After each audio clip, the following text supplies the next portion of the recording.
Hanya di dalam nama Tuhan Yesus kami berdoa. Haleluya. Amin. Silakan duduk saudaraku. Apa kabarnya saudara? Pasti luar biasa. Anak-anak Tuhan, di tengah-tengah pandemi ini, ya, kita terpelihara dengan baik. Semuanya karena kuasa Tuhan dan kemurahan Tuhan saja yang masih kita terima sampai hari ini. Mari kita belajar bersama-sama saudara kebenaran firman Tuhan. Dan kami akan memberikan satu tema perumpamaan tentang pukat saudara. Saudara tahu pukat? Bukan apokat saudara ya, pukat. Pukat itu semacam jaring, itu satu alat untuk menangkap ikan saudara. Kerap kali Yesus menyampaikan ajarannya tentang Injil Kerajaan Allah itu melalui perumpamaan. Dengan perumpamaan ini diharapkan banyak orang yang mendengarnya itu mengerti, bisa merespon, bisa menangkap dengan baik, bisa memahami, lalu dapat menerapkan di dalam kehidupan nyata ini. Ketika Yesus menyampaikan perumpamaan, biasanya disesuaikan dengan situasi, keadaan, kondisi alam di sekitarnya, saudara. Ketika Tuhan Yesus menyampaikan berita Injil Kerajaan Allah, ya, melalui perumpamaan, disesuaikan dengan audiennya. Jika audiennya sebagian besar para petani, maka Tuhan Yesus menyampaikan perumpamaan tentang biji sesawi, tentang penabur benih. Tetapi jika audiennya itu kebanyakan seorang nelayan, maka Tuhan berbicara perumpamaan tentang pukat, tentang pukat, saudara, bukan pukat, pukat. Haleluya.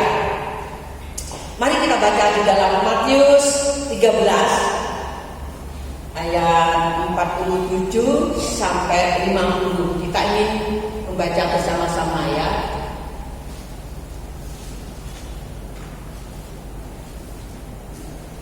Ya ini cepat sekali ketemu ya, tidak usah buka Alkitab ya, tidak ada ya. Kita baca sama-sama ya. Matius 13 ayat 47 sampai 50. 2, 3. Demikian pula hal kerajaan surga itu seumpama pukat yang dilakukan di laut, lalu mengumpulkan berbagai-bagai jenis ikan.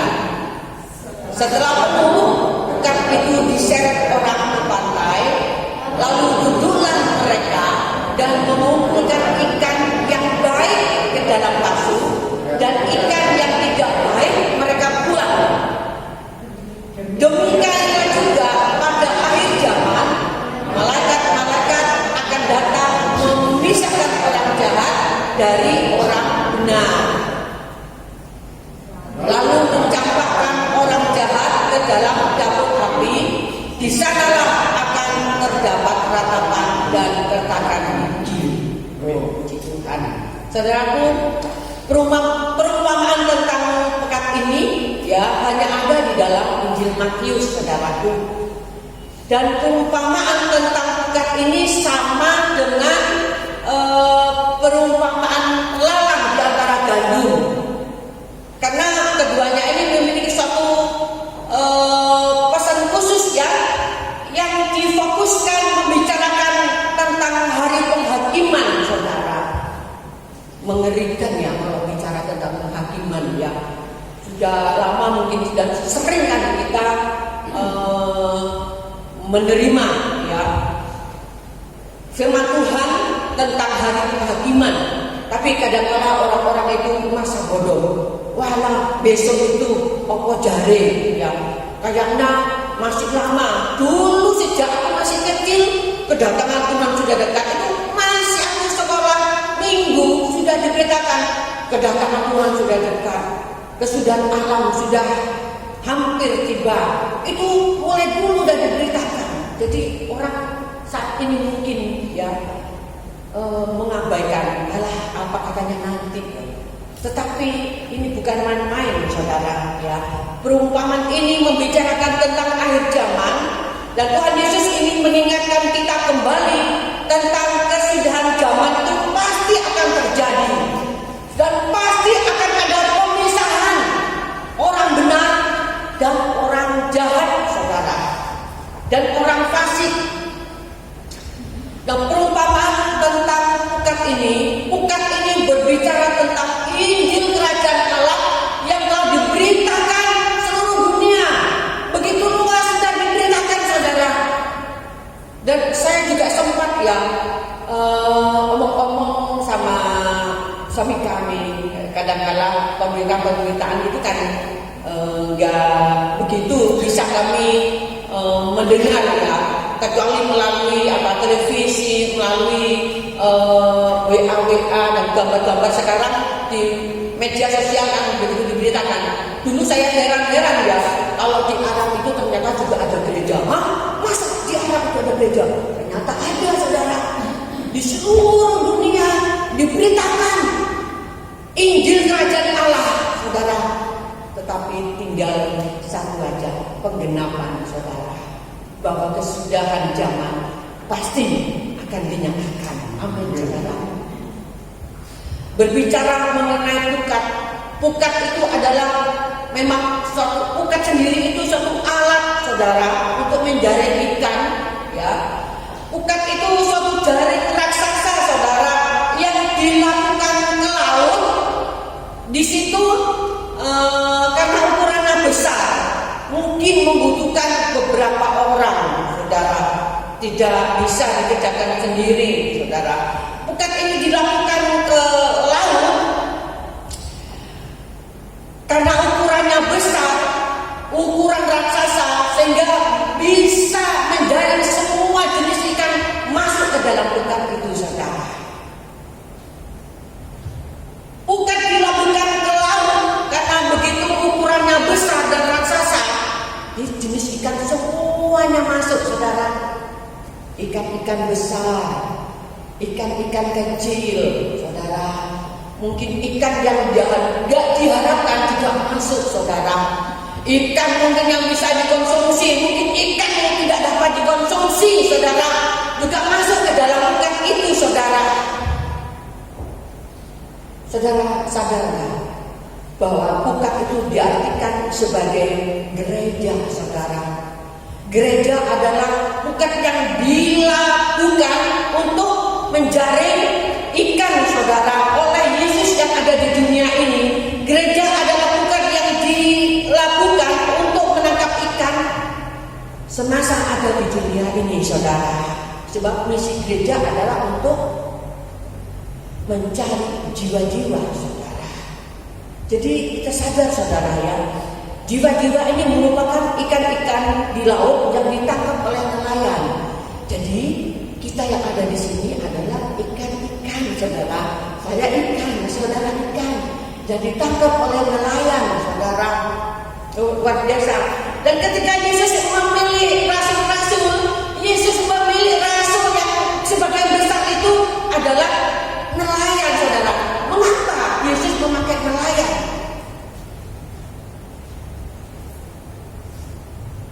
Karena nelayan itu tahu tentang ikan saudara. Oleh sebab itu nelayan di tangan Yesus menjadi penjara manusia saudara. Nelayan yang baik saudara, dia harus terjun turun ke laut saudara. Ketika dia melakukan pukatnya, dia sudah harus siap segala sesuatu kemungkinan yang harus terjadi. Resiko seorang nelayan saudara. Nelayan yang baik ya, nelayan itu harus bertahan ketika melakukan pukat. Nelayan ini harus bertahan saat ada badai saudara. Saya percaya saudara ada nelayan-nelayan yang dipakai oleh Tuhan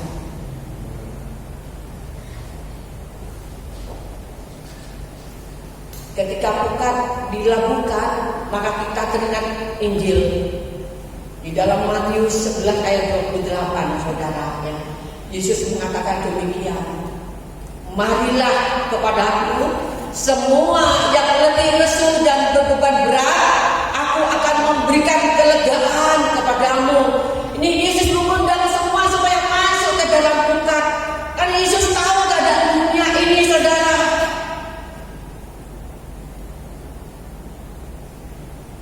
Supaya semuanya ini kita memperoleh anugerahnya. Yesus mengundang semua masuk ke dalam pukat.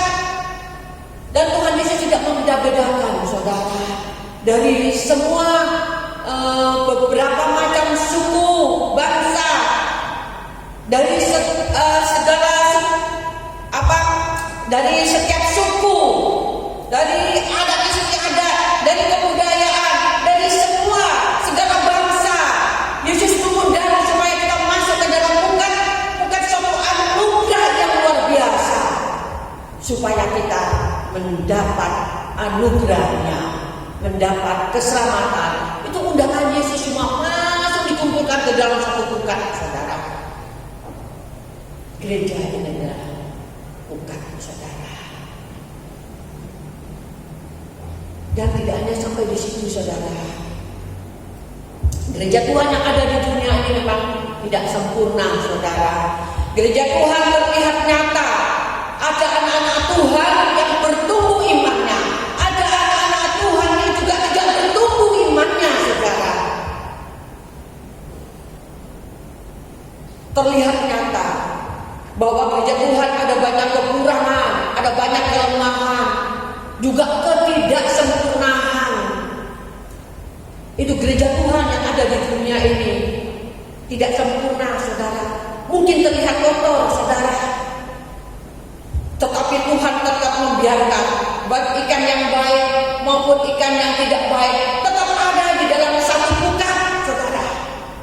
Tuhan terus memelihara, Tuhan terus memberikan kesempatan untuk bertumbuh bersama-sama.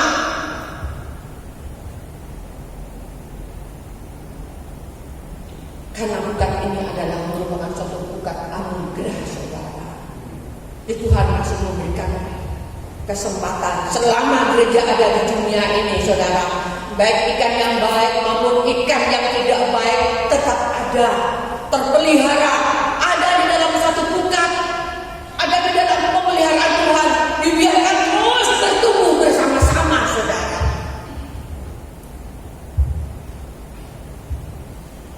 Tetapi, saudara, kita harus ingat, ada saatnya kita tidak terus ada di dalam bukan anugerah, saudara. Semua ada waktunya, saudara. Pada akhirnya bukan itu ditarik ke pantai. Lalu bukan itu menjadi hakim, saudara. Pada akhirnya bukan itu juga ditarik ke pantai, lalu menjadi hakim. Saudara, baru itu ada pemisahan, saudara. Dipilah-pilah, saudara, mana ikan yang baik, mana ikan yang tidak baik. Saudara dikasih Tuhan, Tuhan ingin mengingatkan kepada kita semuanya, ada 3 hal yang penting, saudara, di dalam kehidupan ini sewaktu kita ada di dalam bukan anugerah, saudara. Yang pertama, meskipun kita semuanya bisa masuk ke dalam bukan anugerah, namun tidak semuanya bisa masuk ke dalam pasu, saudara. Ke dalam pasu, ke dalam wadah yang benar-benar dipilih. Ikan yang baik dipilih, dimasukkan ke dalam pasu. Kita semuanya yang sudah masuk ke dalam bukan anugerah, tidak semuanya masuk ke dalam pasu. Lalu bagaimana kita tergolong ikan yang mana? Apakah kita tergolong ikan yang baik, atau kita tergolong ikan yang tidak baik, saudara? Kita bisa memeriksa, mengoreksi diri kita. Bagaimana kita kehidupan di dalam hidup ini, saudara? Ikan yang baik itu adalah setiap orang yang bisa merespon kebenaran firman Tuhan, bisa merespon Injil Kerajaan Allah, lalu kita kenakan sebagai pola hidup yang permanen di dalam kehidupan kita. Orang-orang inilah, saudara, yang sebagai anak-anak Allah yang diselamatkan, yang akan masuk ke dalam pasu. Ikan yang tidak baik adalah orang-orang yang tidak takut akan Tuhan. Sama-sama mereka mendengar Injil Kerajaan Allah, namun tidak ada perjuangan untuk menggunakannya sebagai gaya hidup yang permanen di dalam kehidupan kita, saudara. Mari kita, ini saatnya saudara, ini kita masuk di dalam akhir zaman. Kita harus tahu tanda-tanda zaman, saudara. Kita semakin hari ya di dunia ini semakin nyata, saudara. Bukan semakin baik, tetapi kita bersyukur masih tetap dipelihara, dibiarkan dan dipelihara oleh Tuhan, saudara. Yang pertama, meskipun kita semuanya masuk ke dalam luka, namun tidak semuanya bisa masuk ke dalam pasu. Memang banyak orang yang terpanggil, tetapi tidak semua terpilih, kan? Karena Tuhan telah mengatakan, saudara. Lalu yang kedua, ya, ada hakim yang melakukan pemilahan untuk menentukan siapa yang masuk ke dalam pasu, saudara. Hakim Allah kita adalah hakim yang adil, saudara. Kalau saudara tahu di dunia ini, ya, ada juga hakim, tetapi bisa disuap, saudara. Tetapi Allah kita hakim yang adil, tidak usah disuap, saudara. Dia benar-benar dengan adil, saudara. Bisa memilah-milah, saudara, mana ikan yang baik, mana ikan yang tidak baik, saudara. Dan ingat, saudara, setiap kita tidak lepas dari penghakiman, saudara. Ada penghakiman untuk orang percaya, ada sekarang. Meskipun kita sudah ada di dalam pekan anugerah, kita tidak luput dari penghakiman. Dan itu nyata, nanti, saudara.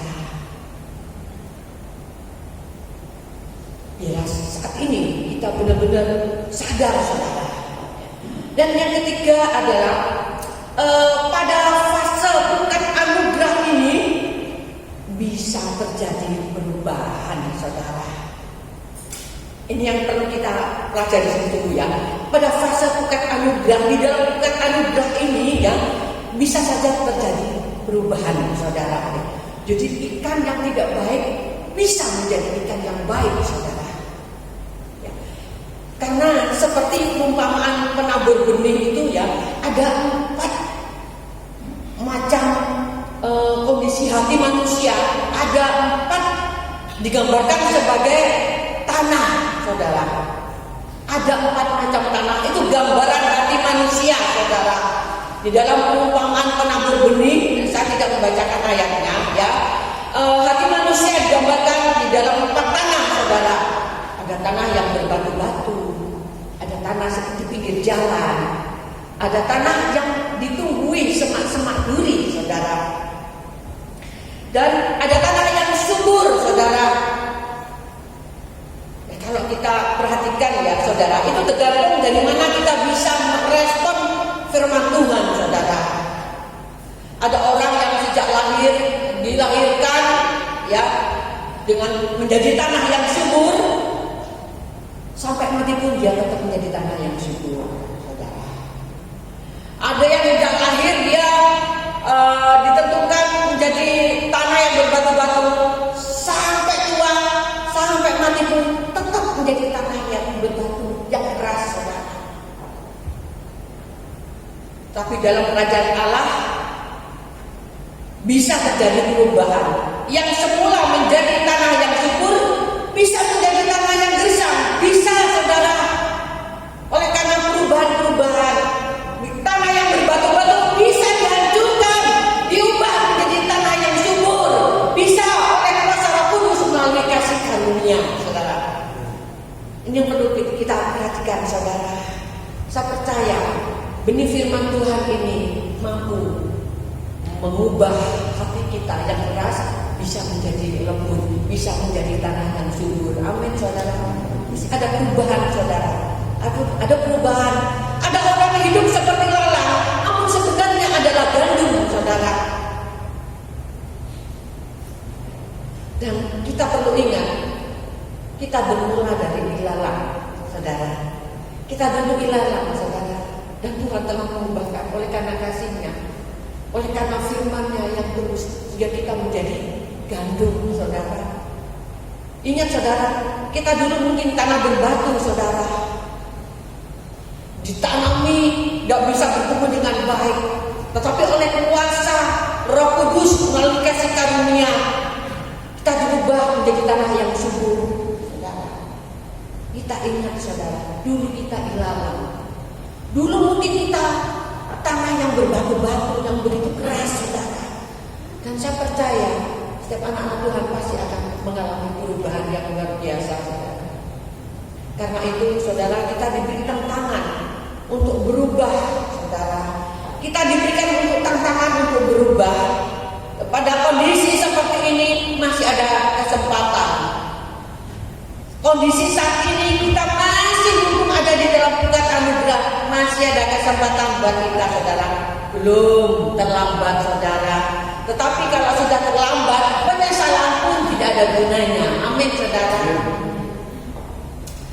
Saya menyampaikan ini maksud Tuhan supaya gereja Tuhan pada akhir zaman ini kita mempersiapkan diri, saudara. Karena waktunya kita tidak pernah tahu kapan kesudahan zaman, kapan kedatangan Tuhan. Kita memang tidak pernah tahu, saudara. Tetapi setiap kali firman Tuhan diberitakan, biarlah itu merupakan satu benih yang selalu tumbuh, yang akan membuahkan hasil dalam kehidupan kita berkali lipat ganda. Kita menjadi orang-orang yang benar-benar dipilih untuk masuk ke dalam pasun, saudara. Dan biarlah pilihan Tuhan itu, saudara, menjadi kerinduan setiap kita. Menjadi orang-orang benar-benar dipilih oleh Allah. Menjadi orang-orang yang benar-benar masuk ke dalam kerajaan Allah. Kita bisa bayangkan, saudara, masuk ke neraka juga selama-lamanya, kekal, saudara. Mungkin saat ini kita tidak bisa memahami, saudara. Ada orang yang mungkin tidak memikirkan sampai di sana.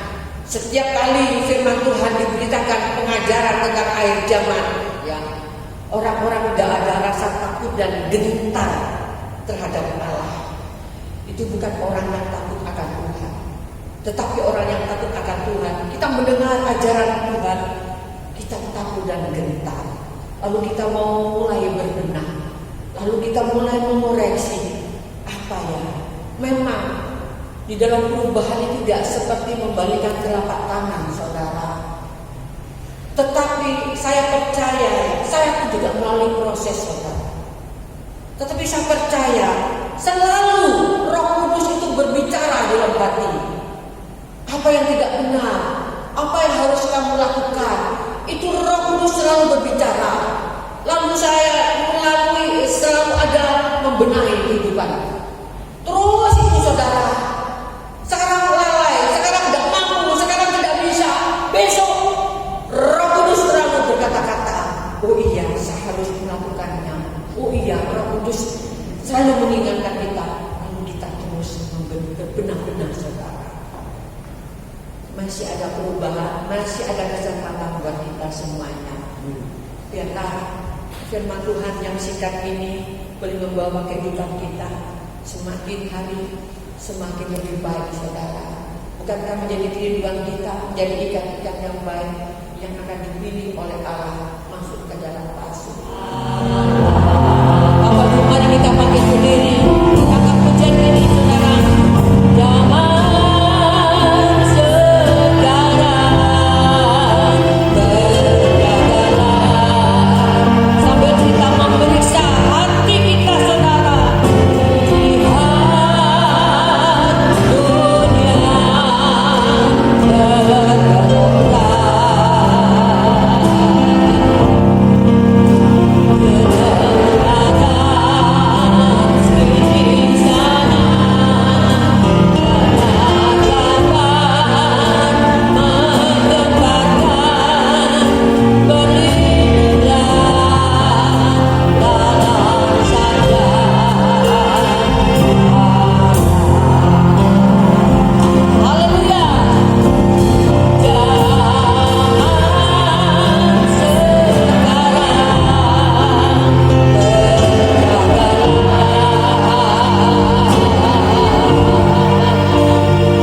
menjadi ikan yang baik, yang siap untuk dipilih oleh Tuhan ke dalam pasir.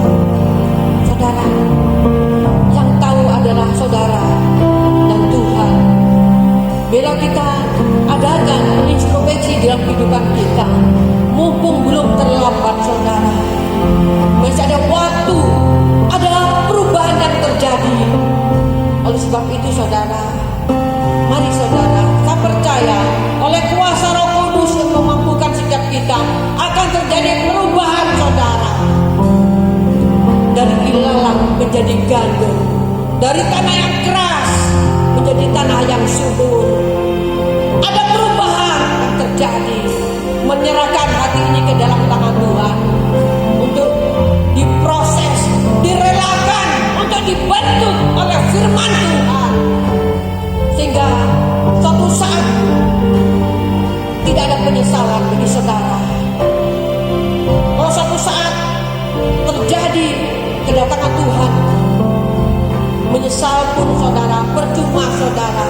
Saat inilah kita masih di dalam bukan anugerah saudara, masih ada waktu buat kita untuk berbenah, diberikan kesempatan, diberikan tantangan untuk berubah oleh Tuhan. Haleluya.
dan saya ketika melewati tantangan di dalam hidup ini. Terima kasih Tuhan, dan berkat-berkat Allah yang terus kami rasakan dalam hidup ini akan tetap memelihara kami mulai hari ini sampai Maranatha. Terima kasih Tuhan, semua yang kami peroleh dalam persekutuan dalam Bapa dan Putranya yang tunggal, Yesus Kristus Tuhan kita, dan Roh Kudus menjamin saudara dan saya akan menikmati setiap janji-janji Allah. Di dalam nama Tuhan Yesus Kristus, sama-sama mengucapkan amin.